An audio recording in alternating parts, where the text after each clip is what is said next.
And we go to the final top 8 match, and this will be Naruto Uzumaki returning to the top 8 after a week absence against Dany20, making the first top 8 appearance. And what was so popular last week was Rocket Cycle. Now we are only seeing the first iteration of it this week, where, I mean, I guess it was mostly Turtwig running Rocket Mirror, but... This is actually Chicken Bob's deck. I mean, not that Dany didn't come up with it as well, but if you remember, we saw Chicken Bob a few weeks ago running what looked like a Minor Inferno deck. But actually, no, this is weird. This is different because Chicken Bob's deck didn't run Minor. It ran Rocket instead of Minor, and it ran Collector. So this one is Danny's opting to run Minor and Rocket, no Collector. Mm-hmm. Okay. Mm-hmm. Pretty interesting. We will see. Wait. Okay. And then Naruto is running a pretty standard Giant Bowler Poison. That's actually like the exact deck list, right? Giant Bowler Poison. All right, cool. That's the Giant Bowler Poison that we want. Yeah, we're still in the top 8. All right. All right, let's watch. Whew. I'm going to put Ice Wizard up there for Dany. We haven't actually seen a lot of Ice Wizard today. He's been a relatively quiet performer given how unbelievably over-the-top good that card is. We need an Ice Wizard in this room. That would be nice. Ice Spirit, Ice Wizard, Ice Things. Got the jump. Alright. Oh, this is going to cause the Mini P.E.K.K.A to win in extreme fashion. Oh my god. Ice Spirit. Ice Spirit. And you see how good Minor and Ice Wizard are in conjunction. I mean, Minor's doing damage to the tower, but his whole thing is on great stats. The Ice Wizard slows it, so the Minor gets a whole lot more mileage out of it, while chipping in some extra damage on his own. It's basically the true version of Minor Poison, if you think about it. One of the reasons why Minor Poison is so great is not only does the Poison take damage, but it slows down the tower, and the Minor can just... First rocket of the day, folks! And now the gauntlet is thrown down. Yeah. And already, though, you know, I think that was it wasn't greedy at all to go after that Collector. I mean, of course you want to do that, but it's funny because... Oh, no! Oh, no, the Mini P.E.K.K.A didn't get pulled one swing! Oh, my god. This might be real trouble for Dany here. He gets the Ice Wizard down to help block. Oh, man.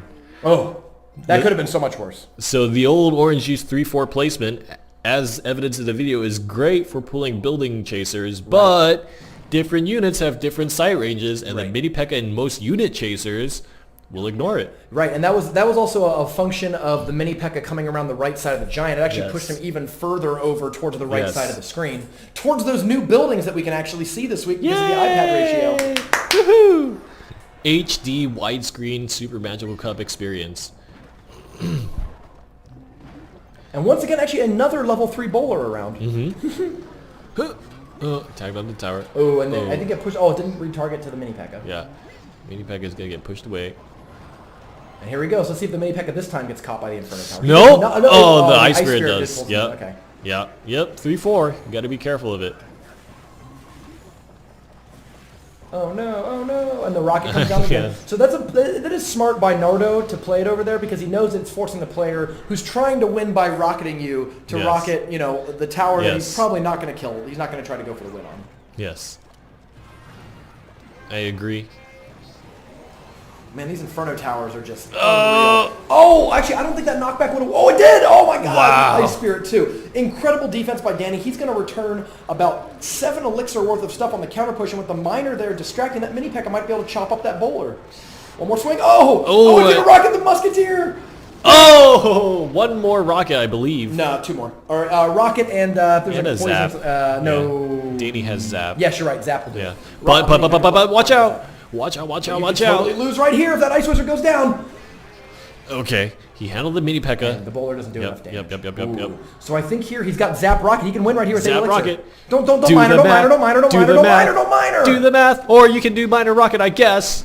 Maybe. Minor. I mean, okay, it's fine. Yeah, okay. You got the one attack. But he didn't need to. Yeah. That was an unnecessary risk. It even cost more elixir. It wasn't even like it was an elixir discount.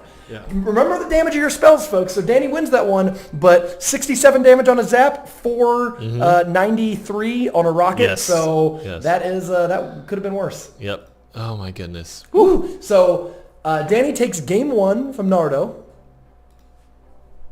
Put that one up there. And Naruto, 1 game in, finds himself on his back foot already. He has to win this next game or else we're going to have yet another 2-0 match.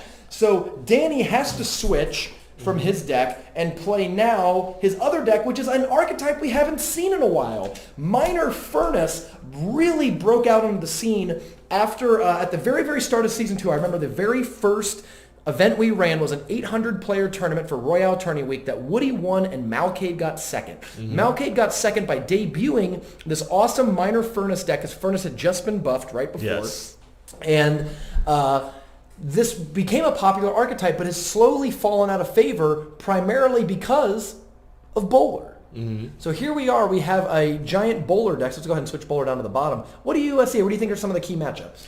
So I really feel like against the Furnace, it's very hard to fight for the same reasons that Crossbow has a difficulty fighting these decks against the big bodies, especially with Bowler coming down a lane. Every single Fire Spirit that comes running down that lane will be eliminated by the Bowler.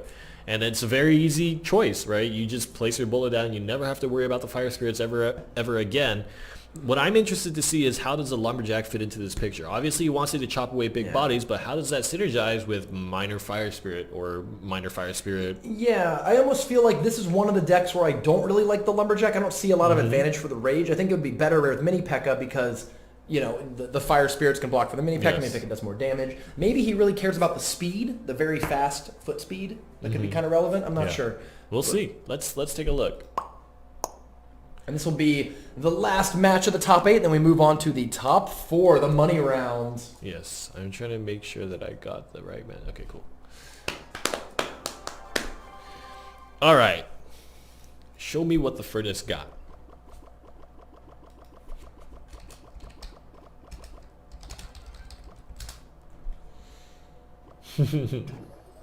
And Naruto opens with the Elixir Collector in the middle. That's a good placement. I don't know if he knows that this is a Minor Furnace deck, right? But that's a good defensive placement against incoming minors. It'll be much harder for Dany to go after the opposite poison. Oh, look at the Musketeer just walks right around it. Just sees the poison and just stutter steps away. Ooh, and that was a little dicey, but it did get in there. It was able to sit there and block. Even if that Inferno Tower kills the Giant, actually, the Ice Spirit caused the Musketeer to retarget and took it off the damage. That could have been a significant amount of damage to the tower otherwise. But I think Naruto's got to be happy with that push because no counter push, did some damage, and he's actually still ahead in Elixir because of the Collector. 3-4. We've seen so many situations of 3-4 tower placement. Yeah. Opts to go with the Collector because he just saw the Minor. The Minor came up on defense, so he knows that there's not going to be a Minor right away. And by the time that Minor cycles back, Naruto's Elixir Collector will be lower, and if he wants to play a second Collector, then he plays it in the middle. So the middle-placed upcoming tower, the upcoming Collector to be placed in the middle will be safe against the Minor. Ooh, I don't know. That's a kind of early Ice Spirit. I get why you would do it, right? But I don't know if that's going to stop. Ooh, that was... zap. I think he wanted to zap. I think it would have been better to zap the Musketeer than since the Musketeer's alive. Absolutely. You didn't save the Bowler. Yep. I agree. 100%.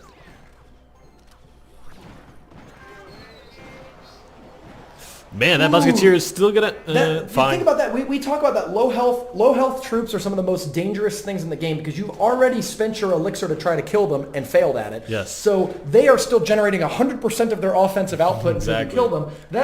That Musketeer that survived the poison killed what? Bowler, Giant, counterattack, right?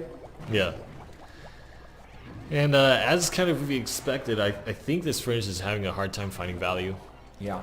Well, especially because now the Bowler of Naruto's can go on the... Oh, he didn't. He played on the left side. I think he's just trying to make sure... Because essentially, if he ignores that Furnace, then that means Dany is down 4 Elixir for this defense, right? That's a good point. He might be looking to push a big all-in push here. And this is where Poison can help tie it back up for the Minor Furnace deck. Oh, boy.